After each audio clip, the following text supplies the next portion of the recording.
आपके पति को छीन लिया गया, क्या चाहती हैं आप? उन सभी को फांसी की सजा। ऐसा लगता है मेरे पति मरे नहीं है, आ रहे हैं, बस आएंगे अब। किसी भी शख्स का जान लेना आसान है, पर उसके अंदर जान फूंक सकते हो क्या? जब भी कोई घर का भी लोग आता था तो तलवार लेके आ जाते थे। मरे हुए इंसान को आप फिर से जीवित कर सकते हो क्या? इस लड़ाई में अगर मरना भी पड़ा ना मैं, तो मैं मरने के लिए तैयार हूँ, लेकिन पति को इंसाफ जरूर दिलाऊंगी। अभी तक इसने मंगलसूत्र नहीं हटाया है, इसलिए नहीं हटाया कि कहीं न कहीं अब ये जिंदा लाश है। क्या आपको जान का खतरा है खुद का?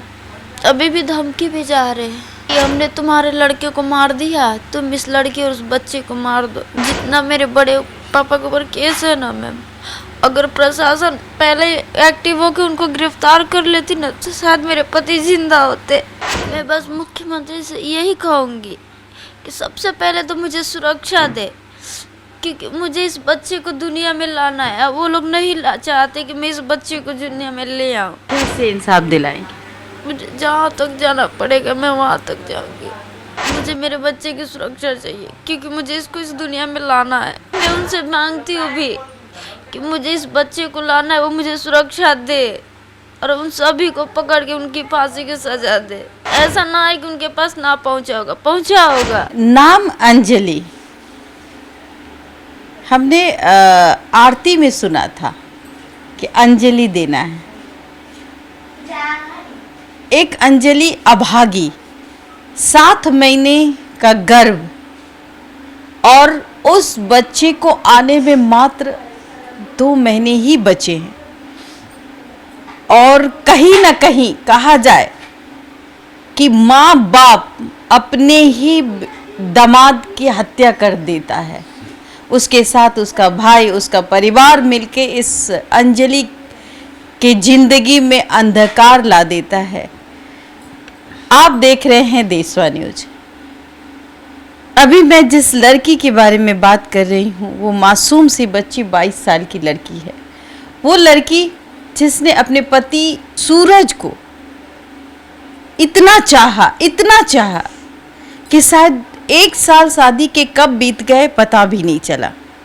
और जब वो प्रेग्नेंट हो गई तो जो माँ होती है, जो अपने बच्चों का दर्द समझती है, वो माँ भी कलंकिनी निकली।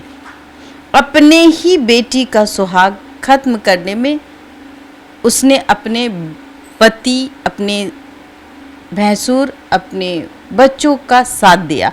आइए हम उनके दर्द भरे दास्तान को सुने और आज वो क्यों भटक रही है और आज इंसाफ की गुहार क्यों लगा रही है। अंजलि जी, आप 1 साल के बाद कहाँ रहती थी और कहाँ आई थी? मैं सिवान में ही आई थी। सिवान में? ये तो छपरा है, ये तो आपका ससुराल है। और ससुराल आपका मायके भी यहीं पर है, तो आप यहाँ नहीं आई? नहीं, हम लोग यहाँ नहीं आए थे, क्योंकि वो लोग यहाँ पे किसी को आने ही नहीं देते थे। अच्छा। जब भी कोई घर का भी लोग आता था तो तलवार लेके आ जाते थे, लाठी डंडा लेके आ जाते थे, मारते थे। अच्छा, मतलब कि जब भी कोई भी व्यक्ति आ जाता था, मतलब तलवार और लाठी डंडा से वार करने के लिए, मतलब खत्म कर देना है जान से। हाँ, इस सारे आ जाते, सभी बड़े पास सिखा के सभी को लेकर आते थे। अच्छा। पत्थरबाजी भी करवाते थे। अच्छा। इसलिए यहाँ पे कोई नहीं रहता। 1 साल से सभी घर वाले भी यहाँ से हट के रहते थे। अच्छा, डर से? तो आपकी फैमिली के डर से? हाँ, तो 1 महीना पहले वही बड़े पर न्यूज में आके बार बार बोल रहे थे कि लड़की को मार दिए हैं वो लोग। तो वो न्यूज में आके बार बार मतलब वो मतलब गलत न्यूज, अफवाह फैला दिए कि मार दिए हैं। तो फिर ये मुझे लेके आए यहाँ पे, और मैं भी आके मीडिया के सामने बात दी थी कि ये सब झूठ है, मैं मरी नहीं हूँ, मैं खुश हूँ, सिर्फ झूठा अफवाह फैला रहे। अच्छा। तभी से ये लोग षड्यंत्र रचने लगे। शायद हमने उस न्यूज को देखा था जिसमें एक शख्स कहता है कि मेरी बेटी को मार दिया गया है, तो आपने आके कन्फेस किया कि नहीं ये गलत है? ये गलत। मैं और मेरे पति दोनों आए थे सामने। अच्छा, फिर क्या हुआ?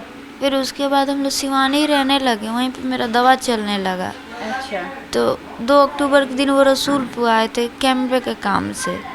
कैमरे के काम से कहाँ आई थी? ये रसूलपुर भैया लोग करते थे, तो वो भी इन्हीं में करते थे। तो आए और इधर से रास्ते में 4 साढ़े 4 हो रहा था, जा रहे थे वापस सिवान सब।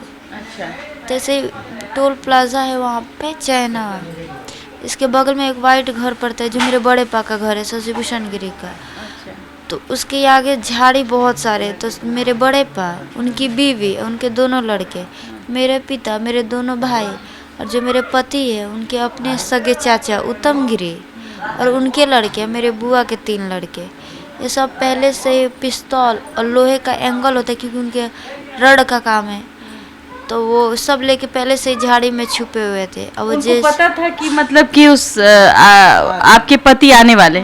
शायद किसी को पीछे लगा दिए थे बताने के लिए कि कब ये लोग निकल रहे वहाँ से। तो वहाँ से वो लोग जैसे ही निकले पहले से ही सारे षड्यंत्र करके छुपे हुए थे, और गाड़ी जैसे ही सामने आई उनके घर पे सब एकाएक निकल के हमला करने लगे। हमला करने लगे? हाँ, उस गाड़ी पे। फिर आपके पति के को बेरहमी से? गाड़ी का बैलेंस भैया चला रहे थे, दोनों भैया आगे बैठे थे, वो पीछे। गाड़ी का बैलेंस बिगड़ गया और वो झाड़ी में चली गई, तो गेट लॉक हो गया। अब भैया गाड़ी में मतलब गाड़ी जो थी वो गड्ढे में चली गई? गड्ढे में चली गई, उसके आगे पीछे गड्ढे है रोड के, तो गेट लॉक हो गया झाड़ियों से। अच्छा। तो 2 भैया थोड़ा देह उनका भारी भारी तो नहीं निकल पाए।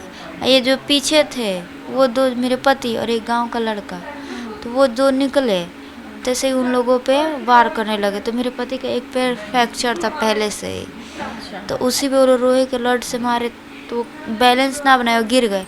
और पहले उनके सिर पे मारे, और फिर एक बंदूक जो मेरे बड़े पा है वो गोली चला यहाँ से, तो इधर से निकला। और फिर बाद में मेरे पिता को बोले कि इसके सीने पे बैठ के इसके सिर में मार, सटा के मार, वरना ये बच जाएगा। तो मेरे पिता उनके सीने पे बैठ के और सिर में गोली मार दी वहाँ पे। ये अभागी महिला है। अभागी महिला मैं इसलिए कहूँगी कि अपने पति की हत्या की कहानी आप तक सुनाने की कोशिश, आपको बताने की कोशिश कि जिससे वो इतना प्यार करते थे, उस पति को इसके फैमिली ने ही मार दिया और कहा कि सटा के मारो ताकि ये बच ना पाए। 7 महीने का गर्भ, क्या कसूर है इस गर्भ में पल रहे बच्चे का? जो बच्चा 2 महीने में बाहर आता, अपने पिता का चेहरा देखता, अपने पिता के हाथों पे पलता, उस बच्चे पर क्या बीतेगी? बिन बाप का बच्चा इस दुनिया में आएगा। सोचने की जरूरत है। जहां सिर्फ अपराध थी और अपराध करने की सोच, बेटियों को दबाने की सोच, बेटी ने जो किया वो एक प्यार था, लेकिन एक ही स्वजाति में उसने शादी की, मनाने की कोशिश की। ऐसा भी नहीं था कि परिवार गरीब फैमिली है, दोनों अपने हिसाब से अपने बच्चों की जीविका को अच्छे से चला सकते थे। घर, गाड़ी, बंगला, जिसकी जो चाहत है सब थी, लेकिन फिर भी एक क्रूर सोच कि मेरी बेटी ने ये अपराध क्यों किया। ये प्यार क्या अपराध है? प्यार जिस बच्ची को आपने जन्म दिया, मैं उस माँ से कहूंगी जिस बच्ची को जन्म दिया, जिस बच्ची के पेट में एक बच्चा पल रहा है, आप नानी बनती, नाना बनते, आपने अपने ही दामाद का कत्ल किया। क्या ये सभ्य समाज का हिस्सा है? इस बच्चे को महरूम कर दिया गया अपने ही बाप के साये से। क्या ये सभ्य समाज का हिस्सा है? पूछती हूं मैं, जवाब आप देंगे। कहीं ना कहीं इसकी जिंदगी बर्बाद हो गई। ये देखिए इसका चेहरा। जिस पति से ये प्यार करती थी, जिस पति के लिए जीवन जीने की एक चाहत थी, 22 साल की उम्र और इतनी दर्दनाक मौत इसके पति की। इसने अपने उस उम्र में देखा जिसमें शायद लोग सपने देखते हैं, वो सपने कि इसके बच्चे जब आएंगे मैं माँ बनूंगी और मेरा पति बाप बनेगा, हम एक परिवार बनने जा रहे थे। आपके पति को छीन लिया गया, क्या चाहती हैं आप? उन सभी को फांसी की सजा। फांसी चाहती हैं? कैसे मेरे पति लौट के तो आपने नहीं देखा था अपने पति का चेहरा, याद है? आए। ऐसा लगता है मेरे पति मरे नहीं है, आ रहे हैं, बस आएंगे अब। ऐसे ही लगता है कि अब आएगा, सामने झूठ आएगा। लगता है ये सब? नहीं, मेरे अंदर की आत्मा कहती है कि मरे नहीं है, वो आएंगे लौट कर। मैंने कभी मरा नहीं समझा उनको। अभी देखो मंगलसूत्र नहीं उतारी, अभी तक चूड़ी नहीं, बिछिया नहीं उतार रही। आप इस चीज को देखिए, क्या 14 दिन हो गए मंगलसूत्र नहीं और आज तक इसने मंगलसूत्र को अपने गले से नहीं उतारा। एक आस कि आ जाएंगे, कहाँ से आ जाएंगे? किसी दरिंदे ने छीन लिया, कहाँ से आ जाएंगे? मैं पूछती हूँ, जान लेना कितना आसान है? किसी भी शख्स का जान लेना आसान है, पर उसके अंदर जान फूंक सकते हो क्या? मरे हुए इंसान को आप फिर से जीवित कर सकते हो क्या? अभी तक इसने मंगलसूत्र नहीं हटाया है, इसलिए नहीं हटाया कि कहीं ना कहीं अब ये जिंदा लाश है। इसके पैर का बिछिया, मैं देखिए, ये पैर का बिछिया नहीं खोया जाता। हिंदू धर्म में कहा जाता है ये बिछिया सुहाग की निशानी है, और ये बिछिया तब तक रहना चाहिए जब तक उसके पति उसके साथ होते हैं। इसका पति को छीन लिया गया, इसके पति को मार दिया गया है इस परिवार के द्वारा, इसके खुद के परिवार के द्वारा। ये दर्द आपको जीने के लिए मजबूत करेगा। आपने कभी गुहार लगाई है प्रशासन से? बहुत बार। आप कहाँ कहाँ गई? जितना मेरे बड़े पापा के ऊपर केस है ना मैम, अगर प्रशासन पहले एक्टिव होकर उनको गिरफ्तार कर लेती ना तो शायद मेरे पति जिंदा होते। मतलब इससे भी पहले आपके पति के साथ दुर्व्यवहार हुआ था, पति मारने के की कोशिश हुई थी? भैया लोग पे हमला करते थे, आते जाते थे, तो पर से उनके ऊपर गांव में रेप का भी केस दो है। उसके बावजूद भी रेप का केस है? किस पर रेप का केस है? गांव में गांव की औरत के बड़े पापा, बड़े पापा पे रेप केस है। उसके बाद शशि भूषण गिरी पर रेप केस का इल्जाम है। बहुत केस FIR हुआ है उनके ऊपर। बहुत भैया लोग पे हमला करते थे, आते थे, यहाँ तक कि सबूत के साथ भी, लेकिन फिर भी प्रशासन कुछ भी नहीं करती थी, उनको बाइज्जत रिहा कर देती। क्या लगता है कि आपको इंसाफ मिल जाएगा? प्रशासन से तो उम्मीद नहीं है कि न्याय कभी देंगे। क्या आपको जान का खतरा है खुद का? अभी भी धमकी भिजवा रहे हैं, आपको भी मारने की साजिश हो रही है? मीडिया के थ्रू धमकी भिजवा रहे हैं। अब कौन से, मतलब मीडिया के थ्रू धमकी भिजवा रहे हैं कि हमने तुम्हारे लड़के को मार दिया, तुम इस लड़की और उस बच्चे को मार दो, वरना हम आएंगे तो हम तुम्हारे मतलब आपके और अब आपके बच्चे का दुश्मन। सोचिए, रूह कांप जाती है जब ये सुन के कि पति को तो मार दिया है, अब इस 22 साल की लड़की और इसके पेट में पल रहे बच्चे की जान का दुश्मन भी इसका परिवार बन गया। और ये खुलेआम धमकी कि इसको भी मार दो, यही ना? आपने तो वो खोया है, पति खोया है, तो क्या आपको मरने का डर है? नहीं, अब मरने का डर नहीं है। अब नहीं। अगर इस लड़ाई में अगर मरना भी पड़ा ना मैं, तो मैं मरने के लिए तैयार हूँ, लेकिन पति को इंसाफ जरूर दिलाऊंगी। आपको अब डर, आपके अंदर का डर खत्म हो चुका है? नहीं लगता मौत से। आपका जो प्रेमी या पति, जो आपका कलेजा का टुकड़ा था, वो चला गया। जब वो ही नहीं है तो मैं क्यों जिंदा? मैं मर भी गई चलेगा, लेकिन इंसाफ दिला के रहूंगी अपने पति को। आप इंसाफ दिलाना चाहते हैं? कैसे इंसाफ दिलाएंगे? मुझे जहाँ तक जाना पड़ेगा मैं वहाँ तक जाऊंगी। आप मुख्यमंत्री जी से गुहार लगाएंगी? मैं बस मुख्यमंत्री से यही कहूँगी कि सबसे पहले तो मुझे सुरक्षा दे, क्योंकि मुझे इस बच्चे को दुनिया में लाना है। वो लोग नहीं चाहते कि मैं इस बच्चे को दुनिया में ले आऊँ, तो पहले सुरक्षा दे और जल्द से जल्द करवाए। मेरे पति को आज मरे 13 दिन हो गया, लेकिन यहाँ की प्रशासन कुछ नहीं कर रही है, एक को भी गिरफ्तार नहीं किए। बस उन लोगों को जल्द से जल्द पकड़े और उनकी जैसी सजा है उनको वैसी सजा दे। सभी के लिए सबका न्याय बना हुआ है, कानून बना है। आपके बच्चे की सुरक्षा चाहिए आपको? मुझे मेरे बच्चे की सुरक्षा चाहिए, क्योंकि मुझे इसको इस दुनिया में लाना है। दुनिया में लाना है, लेकिन वो लोग नहीं चाहते कि मैं इस बच्चे को लेकर आऊँ दुनिया में। डर लग रहा है मुख्यमंत्री साहब से। मुख्यमंत्री जी, ये आपसे भीख मांग रही है, अपने बच्चे के लिए भीख मांग रही है। इसके कोख में पल रहे बच्चे के लिए ये आपसे भीख मांग रही है। नीतीश कुमार जी, आप मुखिया हैं बिहार के, आप चाहे तो इसको सुरक्षा दिलवा सकते हैं।